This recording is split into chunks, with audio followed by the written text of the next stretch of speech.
What's up, YouTube? This is Siren Frost here, and today I'm giving you guys a deck profile that has been long, and I mean long, past due.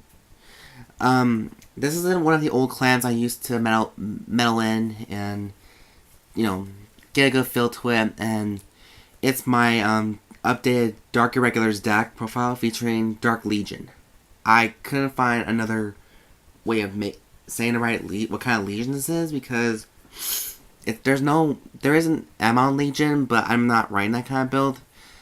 I know my friend Soul Eater 88100 may think this deck might be okay for me being a beginner, but because he runs Dark Irregulars himself. And I apologize for being a little stuffy nose sick, because, well, I don't know how the fuck I got sick, but I just did. Imagine that. So anyways, without any further ado, let's get on the deck profile. For starting Vanguard, we have Greedy Hand. He's a Corsa Forerunner. You can call him to any rear guard if you're choosing. And by counterblasting one card and putting him to Soul, you can select a grade 2 unit, grade 2 or less Dark Irregular unit, and place him to Soul. So that's a free. And since Dark Irregulars are notorious for their soul charging abilities, this is the tip of the iceberg, if you ask me. Now for trigger lineups, I'm running the 4 copies of Amon's Follower Hysteric.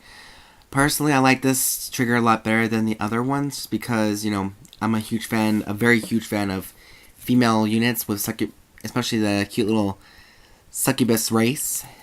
As you can tell, the cleavage is best.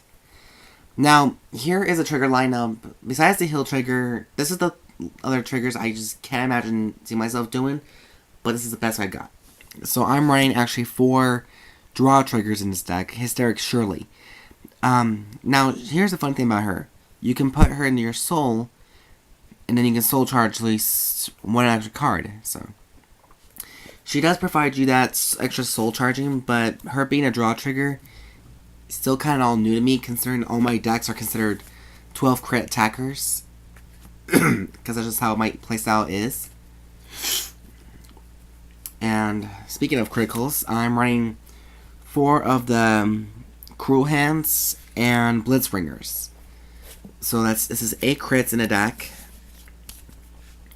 I'm still not quite used to having 4 draws in a deck or 8 crits, because I want to get my opponents done over and done with easily.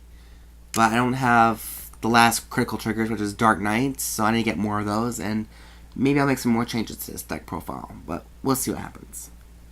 So anyways, that's my grade 0 lineup right there, and here's my grade 1s. First starting, I play 4 copies of Alluring Succubus. When she is called to the Vanguard or Vanguard Circle, you soul charge 1 card.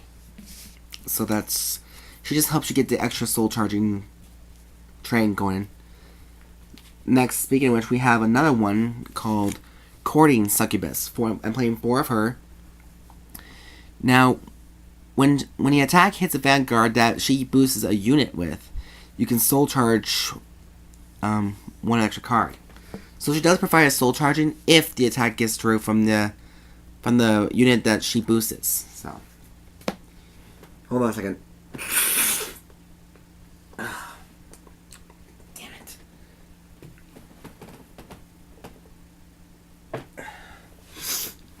So yeah, 1,000 apologies, guys. That was just disgusting, I know, but it can't be helped.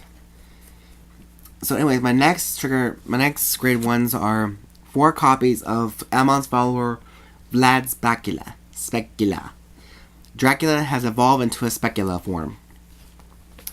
So this is the actual perfect guard I was waiting to get for a very long time, because I don't have nothing against rabbits, but it's just this ain't Alice the Wonderland theme going on. I just prefer vampires over, you know, those kind of things any day of the week. Finally, last but not least, I'm running 2 Dimensional Creepers. You can still run him as a Vanguard, but when his ability comes from the soul, so you can drop him to drop zone, and then soul charge 2 extra cards, as long as your Vanguard's Dark Irregulars. Dark Irregular. Next for grade 2, I'm running the 4 copies of Psychic Dust Izaya, or Izaya. His ability is, during my main phase, when a card is put into your soul, if you are Vanguard in Legion, this unit gets plus 3,000 to end of the turn.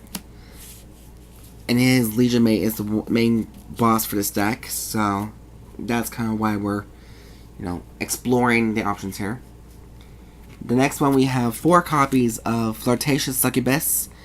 She has the exact same ability as Alluring Succubus, so we're not going to dwell in that too much. But she's a 9k attacker and extra hitter just in case. And last but not least, for grade 2s, we got 3 copies of Indifferent Succubus. Now, her ability is, she is an 8k attacker, but as long as you have 10 or more cards within the soul, her power will grow up by 4,000, making her a 12k attacker. Plus a unit behind her that's boosting, so that's why we need some more of that soul charge, because the soul provides units with dark magic and evil and all that yucky stuff. So now for grade 3 lambs, I'm running the main boss for this deck is Psychic of Ash, Hador. His Legion skill is, if the number of cards is 6 or more, the unit gets plus 5,000 until the end of the battle. But if there are 10 cards within his soul, 10 or more cards in the soul, I can choose 2 of my units and they can get plus 5,000 in a turn. And then his active skill is, you Soul Blast a grade 0, a special grade 0 Soul Blast. Then you Soul Charge the 2 cards. So this combination with all the Soul Charging units that I've showed you guys today is going to bring up a shit ton of blasts that you can't even imagine, and it's going to be drastic.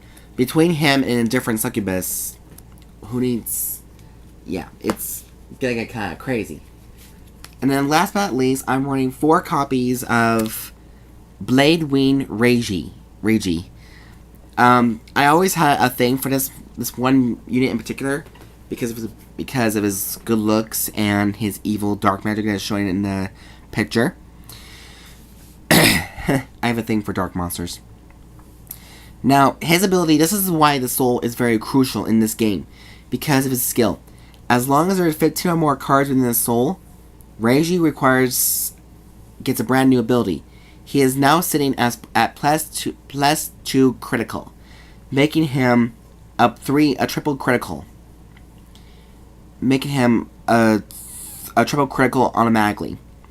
And when this unit is placed in the Vanguard circle, choose one of my Dark rearguard units, and then search for the deck for up to 3 copies of the same card, and put them in your soul. So this will actually help you feed off the soul a little bit more and more. People will probably want to think that this unit is one of the good options as the main boss for this deck, but he's actually the secondary feeder to the deck. So, yeah. And anyways, this deck is still play testing, and I'm kind of looking forward to see the new Stride units for this deck and see how it's gonna go. And if Soul Eater 88-100 is watching this video, because I probably know he probably will, I know he has his own thoughts about this deck because he does run the actual Dark Irregulars Amon Legion build. So if you're watching this Soul Eater 88-100, just let me know how I did, and if you think this is a very good beginner deck for somebody who is not that familiar with Dark Irregulars that well. Anyways, guys, so that's my deck profile for you guys tonight, and I'm gonna try to go and get some rest and try and feel better pretty soon tomorrow because I have to work in the morning. Not so good. So anyways, leave a comment in the section down below and tell me what you guys think about this deck profile, see if it needs to be changed up a little bit, or you guys think it's probably just fine. And yeah, I really like it, and it's a really badass build to me personally. But anyways, guys, so please subscribe. Thank you for watching, and don't forget to subscribe, like this video, thumbs up for it if you like it. And feel free to comment down below and tell me what you guys think about this, or your thoughts are about this deck profile. And I'm going to go now and try to get some rest. So, anyways, this is Siren Frost signing out. See you guys next time.